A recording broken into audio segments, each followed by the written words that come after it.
The people have declared that this government is illegitimate. Their voice is the voice of God, not the voice of treason, and it should be heard.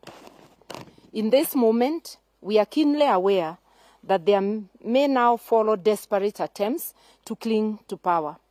This desperation forces us to mourn and grieve the extra judicial killings. It forces brothers to turn against each other through the unconstitutional deployment of the Kenya Defence Forces.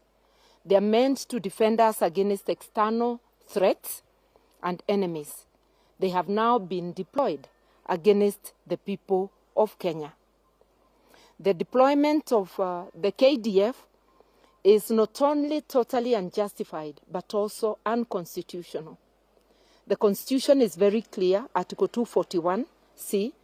They can only be deployed to quell internal threats with the approval of Parliament, and Parliament has not approved this deployment.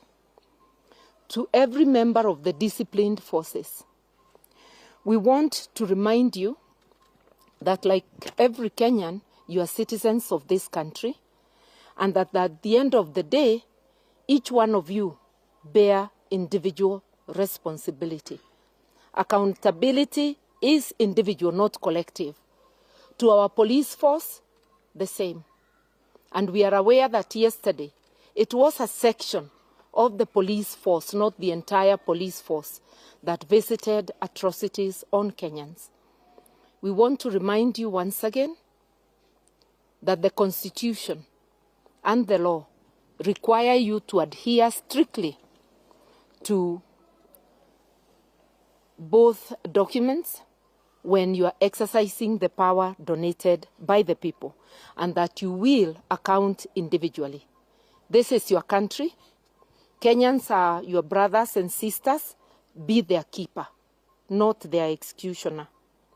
Yesterday, sadly, the conscience of the nation was scarred when a young man was shot by a sniper in the head and his brain matter thrown around the gate of Parliament. This young man, we are told, was the brother of a police officer.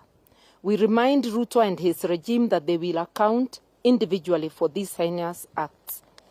They swore before God and the country to defend the Constitution and to adhere to it. They are now violating it. If we are honest with ourselves, this should send a clear message that protesters are not the enemy of the people. We are the people, and we are your brothers and sisters, your sons and daughters. This is to the security forces, your mothers and your fathers. You should be looking after us, not destroying us. The only critical infrastructure that is under threat is the Constitution of the Republic of Kenya, because of the manner in which, the contempt in which the Ruto regime appear to hold this sacred document. To the young people who have made a difference by standing up against tyranny and oppression, we know you are drained and even sad.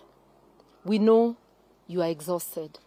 We pray that your spirit should not be broken, because in history, when people stand together, they have never been defeated, not even by the force of the guns.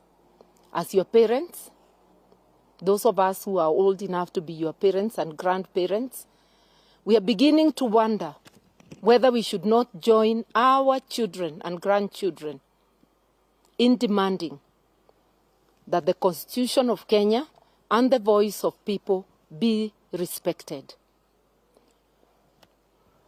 We give our condolences to the families who lost loved ones and to those whose loved ones are now nursing injuries. Our prayers are with them, and as Kenyans, we'll stand with them in whatever way we can.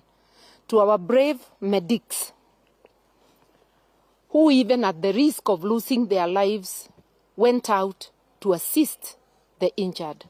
We salute you. and we tell you that you are our heroes. Huyu ni Martha Karua, mmoja